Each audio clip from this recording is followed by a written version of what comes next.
Hello everyone, एक बार फिर से स्वागत करता हूं मैं आपके ही अपने चैनल मैट टॉक पर। प्रीवियस वीडियो में एक सब्सक्राइबर का बहुत ही अच्छा सा कमेंट आ रखा था जो कि एक टॉपिक को लेके बहुत ज्यादा दुविधा में था और उसका क्वेश्चन ये था कि आखिर अनवांटेड 72 और अनवांटेड किट में क्या डिफरेंस होता है। ये एक्चुअली में ये एक ही चीज है या अलग अलग चीज है, तो इस बारे में सर से थोड़ा सा जानना चाहेंगे कि आखिर ये दोनों चीजें है क्या और इनमें क्या डिफरेंस है। सर ये बहुत अच्छा क्वेश्चन है। आजकल के टाइम में बहुत लोग कंफ्यूज होते हैं अनवांटेड 72 और अनवांटेड किट। इन दोनों को लोग समझते हैं कि एक ही है और एक ही तरीके से डीके काम करता है। तो कभी कभार ये गलत मेडिकेशंस, गलत चीजें लेने की वजह से डीके गलत चीजें हो जाती है और गड़बड़ हो जाता है। तो हम सबसे पहले समझते हैं कि अनवांटेड 72 और अनवांटेड किट ये दोनों आपस में बहुत ही अलग अलग है। अनवांटेड 72 जो है सर, ये कंट्रासेप्टिव मेथड की तरह यूज होता है। आप इसको समझिए कंट्रासेप्टिव मेथड होते क्या है। सर ये कंट्रासेप्टिव मेथड ये वो मेथड होते हैं जिसके अंदर प्रेगनेंसी से जो है मेल या फीमेल बचते हैं। प्रेगनेंसी से बचना ठीक है कंट्रासेप्टिव मेथड की तरह ठीक है यूज, जैसे कि कॉन्डम है वो कंट्रासेप्टिव मेथड की तरह है।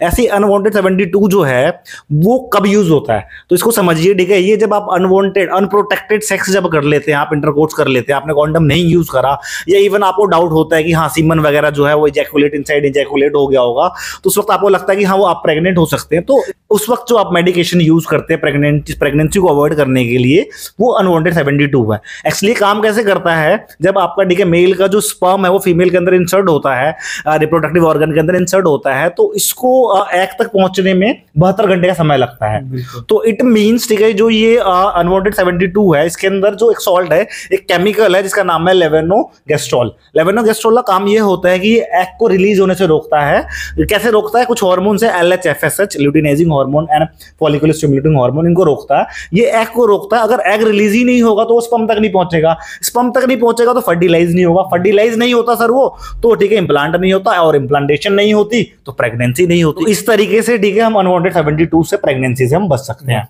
वहीं पे दूसरी तरफ अगर मैं बात करूं अनवांटेड किट जिसका आप ठीक है अनवांटेड किट एक ब्रांड नेम है या ठीक है आप इसको MTP किट के नाम से भी जानते हैं। MTP का मतलब आपको पता ही है, मेडिकल टर्मिनेशन ऑफ प्रेगनेंसी होता है। अनवांटेड किट जो कि मार्केट के अंदर MTP किट के नाम से भी अवेलेबल है और अनवांटेड किट के नाम से भी अवेलेबल है।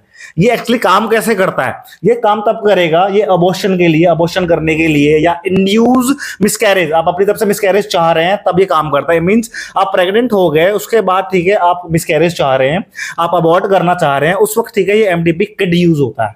एक्चुअली हमारे मेडिकल टर्म में प्रैक्टिशनर्स जो होते हैं वो भी अबॉर्ट करते हैं, वो ज्यादा प्रेफरेबल होता है। लेकिन आज के टाइम में अनवांटेड प्रेगनेंसी आपने कंसीव कर ली ठीक है, अगर आप अपने पेरेंट्स से अपने ठीक है नोन से डॉक्टर से नहीं बात कर पा रहे ठीक है, उस वक्त जो ठीक है आज के टाइम में मार्केट में जो हमारे अवेलेबल है MTP किट अवेलेबल है, जिसके अंदर दो तरीके के सॉल्ट होते हैं, एक मीफेप्रिस्टोन होता है और एक मिसोप्रोस्टोल होता है, और 5 ठीक है इसके अंदर टैबलेट्स होते हैं। इसे लोग यूज करते हैं इंड्यूस मिसकैरेज करने के लिए, मिसकैरेज करने के लिए या अबॉर्शन के लिए, जो कि बिल्कुल ही गलत है सर मेरी तरफ से। आप कभी भी ठीक है अबॉर्ट करना चाह रहे हैं, अबॉर्शन करना चाह रहे हैं तो अपने डॉक्टर से कंसल्ट करें, तभी MTP किट या ठीक है आप अनवांटेड किट या अबॉर्शन की तरफ आगे बढ़े। अदरवाइज ठीक है मैं स्ट्रिक्टली ठीक है अपनी तरफ से रिकमेंड करूंगा कि MTP किट की तरफ ना बढ़े आगे और MTP किट ना ले। इसके बहुत सारे नुकसान हो सकते हैं। कभी कभार क्या होता है, रेमेनेंट्स ऑफ फीटस रह जाता है यूट्रस के अंदर, जिसके कारण ठीक है आपके यूट्रस को डैमेज हो सकता है ठीक है, आप प्रेग्नेंट नहीं होंगे, आप मां नहीं बन पाएंगे, समटाइम्स ठीक है आपकी डेथ भी हो जाती है। तो MTP किट के यूज करने के तरीके होते हैं ठीक है, इसको यूज करने के जो तरीके हैं अगर आप नॉलेज पर्पज से जाना चाहते हैं तो हमने एक वीडियो बनाई है, उस वीडियो में ठीक है लिंक हम डिस्क्रिप्शन बॉक्स में डाल देंगे, आप देख लीजिए। अदरवाइज मैं स्ट्रिक्टली यही कहना चाहूंगा कि आप डॉक्टर से प्रिस्क्राइब करके या अपने डॉक्टर से कंसल्ट करके ही ठीक है MTP किट की तरफ आगे बढ़े। वहीं दूसरी तरफ अनवांटेड 72 है, आप इसका यूज कर सकते हैं, इसमें डॉक्टर की प्रिस्क्रिप्शन की नहीं नीड होती ठीक है, इसका यूज कर सकते हैं क्योंकि कॉन्ट्रासेप्टिव मेथड की तरह यूज करते हैं। लेकिन यहाँ पे भी सर कंडीशन है कि अगर आप इसे एक्सेसिव रूप में यूज कर रहे हैं, आप ठीक है इसे बहुत ज्यादा यूज कर रहे हैं इस कॉन्ट्रासेप्टिव मेथड को अनवांटेड 72 को, तो भी वो आपके लिए साइड इफेक्ट्स और नुकसानदायक हो सकता है। तो सर हमने बहुत ही सिंपल सी भाषा में समझा कि दोनों बहुत ही अलग, एक ठीक है अबॉर्शन के लिए यूज होता है, आफ्टर द प्रेगनेंसी यूज करता है, और एक ठीक है जब आपने इंटरकोर्स करा है, प्रेग्नेंट ना हो सके, कंसीव ना करे, उसके लिए यूज होता है सर।